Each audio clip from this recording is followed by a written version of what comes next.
most certainly. Well, Keith, you are president of the association, is that correct? Or No, actually, I'm the tournament director. Tournament director, there we go. Yeah. So tell me, we'll start with what's the biggest joy of putting this tournament on? What is your favorite part of the tournament? Yeah, the favorite part, frankly, is providing the best possible experience we can for our student athletes and their families. Certainly, we have a great volunteer committee that's worked for months, but the central core of what we're trying to accomplish is make sure we provide a great game environment that's safe, where kids can compete, and then secondarily, we want to do the other things to really acknowledge all the great things the kids have done all year. Certainly. And I'm going to flip it on you. Toughest challenge of putting the tournament on? Toughest challenge, I think, is really pulling all the pieces together because, once again, the student athletes deserve the best experience, but that takes a lot of time and energy, which we're glad to. But there are always a lot of moving parts. Some things you can control, others you can't. But certainly in Brookings, as everywhere else, we want to put on the best show possible. Well, certainly. We had a little bit of a snafu this morning with the internet. Yeah, I want to apologize to everybody and their patience. I know there was interrupted internet service, and Hockey 605 and Randy and Carol did a great job of hanging in there, and they responded well, but we appreciate everybody's patience. We picked it up later in the day and appreciate the city of Brookings hanging there with us too, and tomorrow's going to be a great day too. Oh, certainly.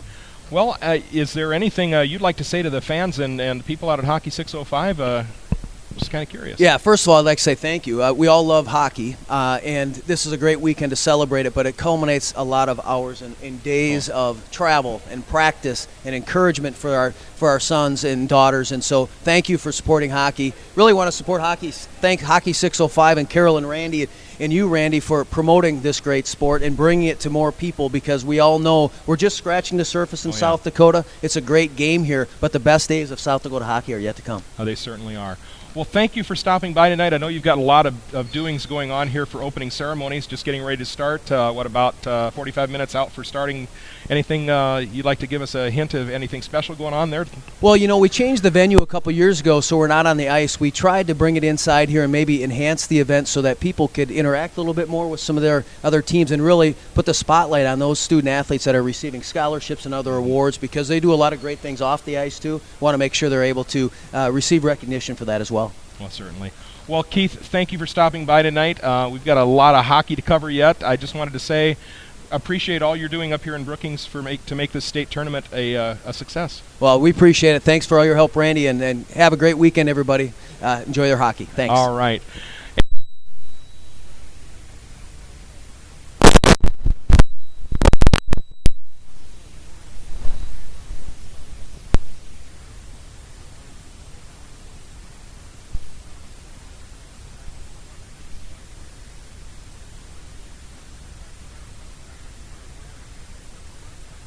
We just wanted to talk about it a little bit. Talking to Frisbee last night, and they were just so ecstatic that they got an opportunity to be involved, with the three sheets up there, and everybody's talking about what a game changer the Iceplex is, not only for Sioux Falls but all of South Dakota. We've got, so much stuff, and why don't you run down, Randy, all the stuff that we have coming to the ice? Well, sure. Well, first of all, every Friday and Saturday night at the Iceplex is open skate. Friday night they have that. I don't know what they call it, midnight disco skate or something, with all the lights and the loud music and just a lot of fun. Makes me dizzy just looking in the window. But I tell you what, it draws kids there, and they come out and they have a great time. That's every Friday and Saturday night. I know schedules are going to change a little bit when the summer comes, but look for open skate, and you check out ShieldsIceplex.com website for more details and more information on what their summer schedule is looking like. But they've got all sorts of events coming up here in the next few weeks. This weekend, tomorrow, they have a U12 Girls Jamboree tournament, for lack of a better term. I believe it's 4 U12 or maybe 5 U12 girls teams coming into Sioux Falls to play some tournament hockey, and it should be a great time. There's a figure skating competition next weekend, sponsored by the Sioux Falls Figure Skating Association. Then the following weekend, the weekend of the 27th, Northland Hockey is coming down, and they've got their season opening tournament will be at the Iceplex. We've been talking to those guys. They are really jazzed to be in Sioux Falls and to be at the Iceplex, and so Hockey 605 is going to be there. We're going to be covering that tournament, and so we'll be there bringing those games out live to the hockey community. My understanding is 33 teams coming in for that tournament, so that's going to be a big deal. And then also a little bit later, a little bit further down the road, April 18th and 19th, Grand Falls Casino Men's League Tournament, brought to you by the Sioux Falls Amateur Adult Hockey League. They have a poker tournament one night. I mean, it's going to be an absolute blast. And if you haven't ever seen men's league hockey, it's a hoot. Living the dream. Just having a great time. So once again, thanks to Brian and the Shields Iceplex for sponsoring this broadcast tonight. Yeah, thanks very much, Iceplex. Yeah. You know, we love all the rinks. I mean, we go to the Odie up in Aberdeen. We feel like we're home, and they feel like they own us. You know, we go over to Mitchell. We feel like we're home. They feel like they own us. We go to Yankton, same thing. You saw that last week. Yeah, I did. We come here to the Iceplex, and actually this is where it all started, you know. Yeah. We're out here to the Larson Ice Center, and now the Iceplex. But we could almost get our mail at the Iceplex, you know, when we're around. We were out there a lot, as much as you almost. During hockey season, you spend you might as well just pitch a cot in the back room or a tent or something. That's the way it's going to be. Well, we had a lot of great hockey this week so far. I wanted to spend just a few minutes talking about the games leading up to the tournament because we had 2 play-in games on Tuesday night. Yeah. And I did get a chance to watch one of them, and I spent a lot of other time trying to figure out what was going on at the other one.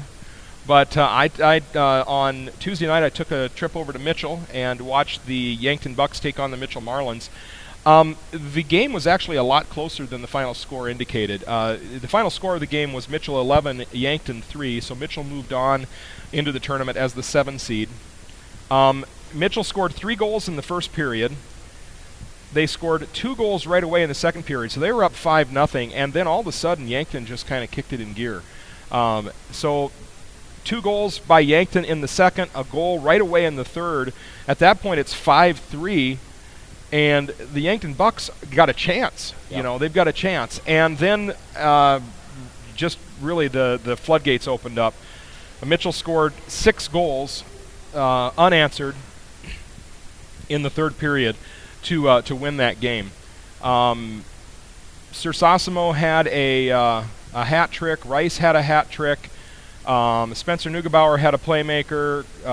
Jordan Grossdidier had a playmaker. I mean, Jacob Rice ended the game with 5 points, 3 goals and 2 assists. And the Yankton goaltender, Zane Weidenbach, saw 40 shots on goal, stopped 29 of them. So, I mean, he was just pounded there, particularly in the third period. But really a great game. On to the other Tuesday night game, which took place in Huron. That looked like a battle. That was a battle. I was sitting there watching that game progress on live scoring on my smartphone as I'm watching the game in Mitchell, and it was a battle. Tied 1-1 at the end of one. Sioux Falls 2 taking on the All Stars. Tied 1-1 at the end of one. Sioux Falls goes ahead 2-1 at the end of the second period. Huron scores a goal almost immediately in the third, so now it's tied 2-2. And then with less than 30 seconds left, or about 30 seconds left in the game, Huron scores a rather contested goal, from my understanding, where just all sorts of strangeness took place. You know, and on that, you know, and I've heard a few people say a few things about it, but you know, we've been on the scene through the winter on probably half a dozen of those, and you know, in every single instance, the ref that called the goal was in the perfect position to call the goal, and even going back and slowing everything down to 1/10 speed on video, you still can't tell from our angle, but the ref is right there. Yeah.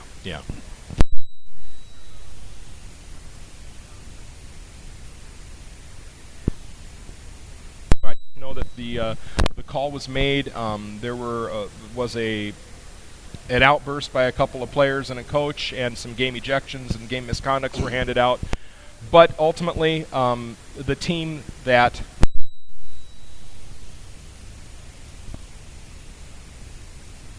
the tournament and as the 8th seed. So, and I'm going to go on my soapbox here for just a minute.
just got out to an early 2-0 lead about 4 minutes into the game. And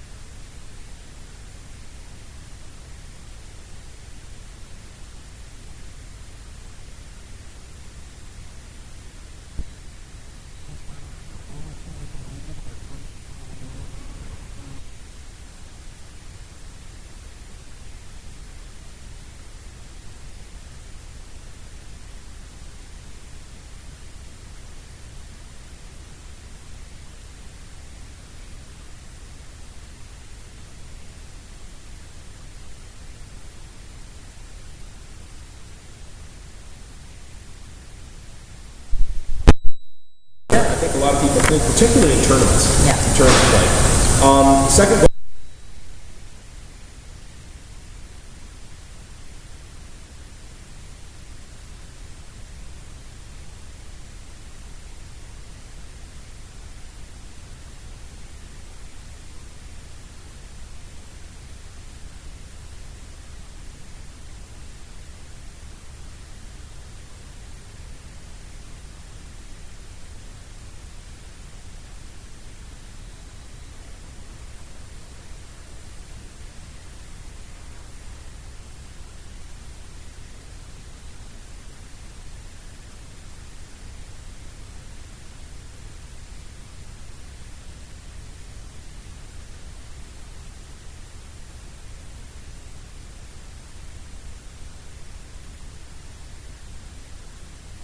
Happening then almost at the same time. I started a half an hour later, and that was on the red rink in Brookings, and that was the Sioux Falls Flyers blue team, the Sioux Falls Flyers 1 as they're called. They're the number 2 seed taking on the number 7 seed Mitchell Marlins, and that was really quite a game as well. It was pretty close there at one point. I looked over, it was stopped in, it was 3-2. Yes. And it started out really kind of started out all Sioux Falls. I mean, Sioux Falls had 28 shots on goal in the first period.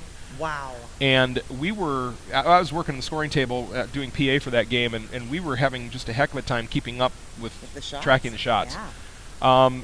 Sioux Falls scored 2 goals right away, or about midway through the first period. Mitchell scores one about 7 minutes, 6-7 minutes left in the first. And really, at the end of that first period, you look at the shots on goal, 28-9. You're thinking, my goodness, Sioux Falls got to be ahead 8-1, 8-0, and they weren't. Sometimes they just don't go in the back of the net. That's right. Sometimes the goalie's keeping them from getting in there. Goaltending was definitely a consideration today. Sioux Falls seemed to be taking a lot of shots kind of right in the breadbasket as well, looking for rebounds, and the goaltender was doing a really, really good job of controlling his rebounds and pushing them out to the corners. There just wasn't a whole lot of junk to clean up in front of the net. Who was in the goal for Mitchell? Mitchell's goaltender was Tate Sutherland. Okay. Tate ended the day. They don't have the shots on goal right here, but the end of the day with stopping 57 of 63 shots on goal. Wow. So it was, That's a lot of pressure. it was a lot of pressure. We'll talk through the goals here real quick in this game. Sioux Falls scores with 7:10 at 7:10 of the first. Jacob Otta from Isaac Hackett. That happens quite a bit, those two pairing up. It certainly does. And then the next pair also happens quite a bit. At 8:23, Sioux Falls goal, Caleb Anderson from Chase Adams. So ahead 2-0, and then Mitchell scores a goal. Jacob Sersasimo unassisted. Sersasimo unassisted. You're going to hear that a lot today. Yes. 2-1 Sioux Falls at that point. Second period, the only goal in the second period was a goal by Ben Prisby from Sioux Falls. Once again, unassisted, an even strength goal at 6:11 of the second. 3-1 Sioux Falls at that point. And then really there was a goal at 30 seconds of the third period. Mitchell scores a goal, another Jacob Sersasimo goal unassisted. 3-2 at that point. And that's when I walked in from the other game. And everybody's wondering what's going on. Yeah. And they skated for about another 10 minutes, and then the floodgates opened. Sioux Falls goal by Wyatt Winklepleck, unassisted. Sioux Falls goal by Caleb Anderson, unassisted. Sioux Falls goal by Caleb Anderson, unassisted. And a hat trick. Anderson with a Caleb. hat trick. Final score 6-2 Sioux Falls, and they move on to take on Brookings tomorrow afternoon. And that will be a really good That's match. going to be a doozy of a game. That may end up really being the game of the tournament. No, So that'll be a great one. we'll see. But that one has a lot of potential to be a great game. But ultimately, I mean, it's the winner of that game goes to the final. Loser of that game goes to the third place game. So lots at stake. A lot at stake there. Lots at stake. So moving on to the next game. This was the Watertown Lakers. The 4-5. The 4-5 game. Watertown Lakers taking on the Oahe Capitals. And, the 4-5 game, usually a really, really good game, and this one was no exception. It was really a tightly fought game. Seemed like Watertown had some issues with penalties. Watertown had a few penalties. They, I don't know, both teams seemed to have a little bit of penalty trouble in that game. It was a not a penalty-filled game by any stretch of the imagination, but there were quite a few. I don't know. We'll have to see how we'll see how it goes here. But it was a Oahe Caps scored first. Okay. 12:47 of the first period. Landon Badger from Derek Burke and Peter Sanchez, and that was at 12:47 of the first period. Oh, okay. Only goal in the first. The shots on goal for the first period, 14-6 Oahe. So I mean, they were shooting the puck a lot. They were putting it in there. Then the second period comes along. Oahe does score right away in the second. 35 seconds into the second period, Austin Buchholz from Nick Gusso make it 2-0. I caught it was hard to. The crowd was on their feet and loud. It was it was a loud crowd. It was the really biggest crowd of the day. Yeah, it was huge. Watertown travels well, and Oahe traveled a lot better than I've seen in the past on a Friday. So And I did see that some of the girls that were here for the girls basketball tournament Oh yeah. came over for that game. Yeah. Brought their cheerleaders and. Oh, there were some cheerleaders. I don't know what music I was playing, but I saw the cheerleaders dancing up there in the crowd. Well, so you made a good choice then. yeah, that's all right.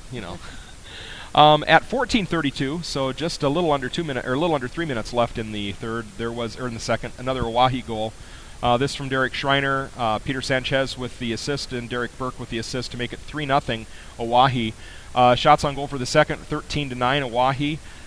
Third period really was all about Watertown. Watertown had 13 shots on goal compared to Oahe's 8. They were skating hard. There was a lot of physical play. A couple penalties here and there. There was a double minor assessed at a coincidental minor, and then another minor to the Watertown player because of they had a roughing, offsetting roughings, and then they gave a misconduct. They gave a misconduct for something else that was either said or done on the ice. So You never know what that is. yeah, never know. But ultimately, end of the game, 3-0 Oahe. Oahe moves on. It was quite a good game. As a matter of fact, here comes the Oahe coach and the team walking in. Okay. So we'll say hi to Rob as he walks by, but He's got some chores he needs to do in that awards ceremony. kind of looks that way.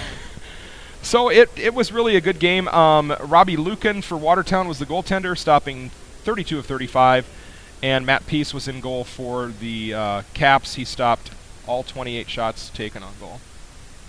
That's a good number of shots too. Yeah. So I mean, it was really quite a good game. And now for the nightcap, the last game of the day. It was the 1 seed versus the 8 seed, the Rushmore Thunder taking on the Huron All Stars. And not to push this game aside because but you think of this game and you think, okay, how soon is it going to be into runtime? Yeah. 1-8, you kind of look for that possibility, but there's a lot more parity from the top to the There bottom is. in this tournament. And this game, although the final score probably doesn't show it, was a lot closer than the score and than the box score shows. It really was. Huron gave Rushmore everything they could ask for in that first game, I think. They certainly did. Rushmore did score 3 goals in the first period, but shots on goal were even at 8 each. It was completely unexpected, to be honest with you. It was a pleasant surprise. Yeah. For So- everyone there. So we've got our goals in the first. At 3:58, a Thunder goal by Owen Lieberknight from Anthony Petrato. They make it 1-0 Rushmore. At 5:56, another Rushmore goal, Brooks Mitzel from T.J. Nolan and Jack Oberg. You're going to hear that combination a little bit. The terrible trio. Yeah, exactly. And then at 15:23, a Thunder goal from Tom, I believe it's Gioia, Okay. from Jack Oberg. Oberg seemed to be assisting a lot today. But once again, shots on goal 8-8. It was very even. That's pretty impressive. Second period, Huron scores a goal. Paul Kramer at 4:51. Paul Kramer from Eric Miner to make it 3-1. And that crowd went wild. Crowd went nuts. It was a great game. So we've also we talked the next goal happened at 14:11. Brooks Mitzel from Rushmore with the goal from Jack Oberg to make it 4-1. You know, another goal by Mitzel. I mean, he's a force. Yes.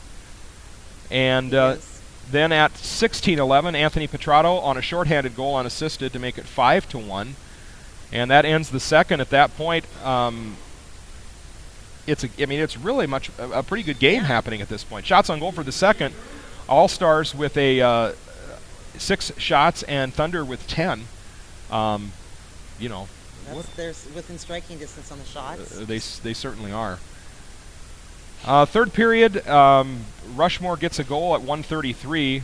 T.J. Nolan from Jack Oberg and Jack Taylor to make it 6-1. About a minute later, Huron scores a goal at 2:32. Eric Miner from Paul Kramer. You should have heard the crowd.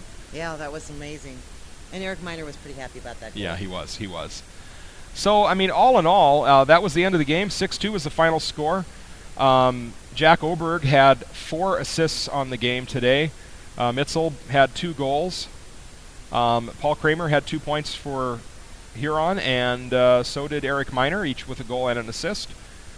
You know, the Huron goaltending was split. I believe it was Tyler Starrett and Dylan Peterson that were in goal. I didn't get the exact shots on goal for each. We didn't really catch that the goaltender had changed. So, but I do know that they split goaltending duties on the game. 33 shots on goal, 27 saves for the All-Stars goaltenders. Rushmore, 23 shots on goal for Matt Habe, I believe. Hobby. 23 stopping 21. Nice job. He took some pressure in there. Yeah, he did. And so we've got some interesting matchups tomorrow. Interesting. But I have to tell you, I went to down by the locker room to pick up some of the Rushmore players and Huron players. And Okay. I asked the Rushmore coaching staff, I'd like to speak with a few of your players. And he said, well, which players? I said, well, some of the players that contributed the most in the game. He said, do you want to talk to the whole team? I said, yeah, I'd love to, but for now we have to just take 3. There we go. They all were a part of it today. Yeah, it was quite a day. Yeah. And we've got quite a day going on tomorrow. I'm looking forward to tomorrow. Tomorrow's going to be a lot of fun. It is We've got our consolation games that start at noon tomorrow. The first one, Mitchell Marlin's taking on the Aberdeen Cougars. That'll be That'll be a good a great game. I can't wait. That should be a lot of fun. They both have something they want to prove. They sure do. And then at 2:30, it's Huron All-Stars taking on Watertown Lakers. That'll be another good game. Another good game. I'm really looking forward. Huron just absolutely surprised me. I've been watching their stats. I Yeah. never really got to see them play until today, and I saw some of it. And their stats gave me some indication that there's more there going on. They've got some good players. They do.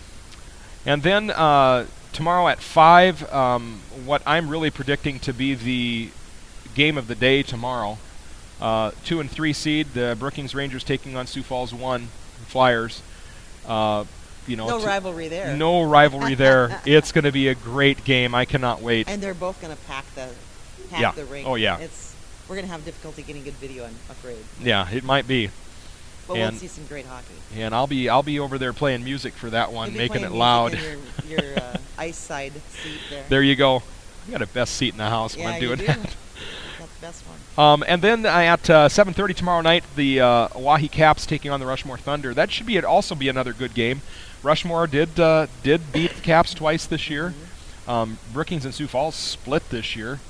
So those two games to me, they're going to be great games. Tomorrow all day is going to be just great hockey. Well, there's, as I mentioned, this could be anybody's tournament still. Yeah, absolutely. We made our pick early on and want to be in the top seed. Oh yeah. But there's so much parity there that whoever gets there is going to have to earn it every step of the way. Yes, that's for sure. And I'm going to, once again, I'll get on my soapbox for just a moment. The games I saw today, the play I saw today, of all the teams out there, Sioux Falls Blue really impressed me. And I think it was just the fact that they were skating hard and taking shots. And that's something that they haven't done all season. They obviously were taking shots now. Yeah. I did not get to see that game, so. But I can't change my choice. I made my choice. But I think tomorrow's going to be that Brookings Sioux Falls game is going to be a great game. Well, I can tell you, I don't think that Brookings had the best game today. No, I would agree with you. And I think they'll be the first ones to tell you that. So they held something in reserve for tomorrow. So there's going to be a good battle there. Yeah. Great And battle. tomorrow We're going to have Dakota with us. Yes, Dakota Case is going to be with us tomorrow. He's going to be doing play-by-play. I can't wait. Dakota's a great play-by-play guy. Boy, when he's calling the game, when you're videoing and he's with you, the game just zips right by. The energy that he brings it's like being on the ice. Certainly. I do like, I think it was Randy that said earlier, he said, who is that guy on there? It sounds like he's going to explode. And he almost did when he was at the Bantam B with me. Well, he got so excited with and it just makes the game that much more fun. Oh, yeah. Well, it's Dakota Case. Dakota will be, he'll be with us tomorrow at the games. I think he's going to be with us tomorrow night at our wrap-up show. I hope he will anyway. And, I can't wait. We had Brittany Corcoran doing interviews for us today. Brittany did a great job. One thing she did not get to do last year for us at the tournament was interview coaches. Okay. But she interviewed 3 or 4 coaches today. So perfect. She's doing a great job as always and asking insightful questions. I loved it when she asked one of the players, what was it like? Was it different for you shooting on a left-handed goalie? Something I wouldn't have thought about. And, of course, she knows. Brittany knows. Absolutely. And guess who her longest interview was with? A goalie. Absolutely, of course it was. Brittany did stop over and say hi about halfway through the day and came down and gave me a great big hug. So, she's a delightful young lady. Wonderful young lady. So I think that kind of wraps up our show for tonight. We've got a great series of hockey tomorrow. Oh, we do. I think our show tomorrow night probably take place around 10 o'clock. It'll be a little later. It'll be a little late, but we've got a great day of hockey tomorrow. Let's just say it'll take place about a half an hour after the half an hour, 45 minutes or so after the game concludes. Yeah. So. Well, we're looking forward to tomorrow's games and hope you can join us. We have no anticipation of any internet problems tomorrow. I guess someone cut a line somewhere along the line. Yeah. But we should be live and going, and we'll put up those posts on the Facebook page. Right. And ask people to let us know who they're cheering for and where they're watching from. We just love to find out where everyone's at and to put the shout-outs out there for them. Well, that sounds great. We hope people do that. Well, for Hockey 605, I'm Randy Preston. I'm Carol McKee. And you are Hockey 605.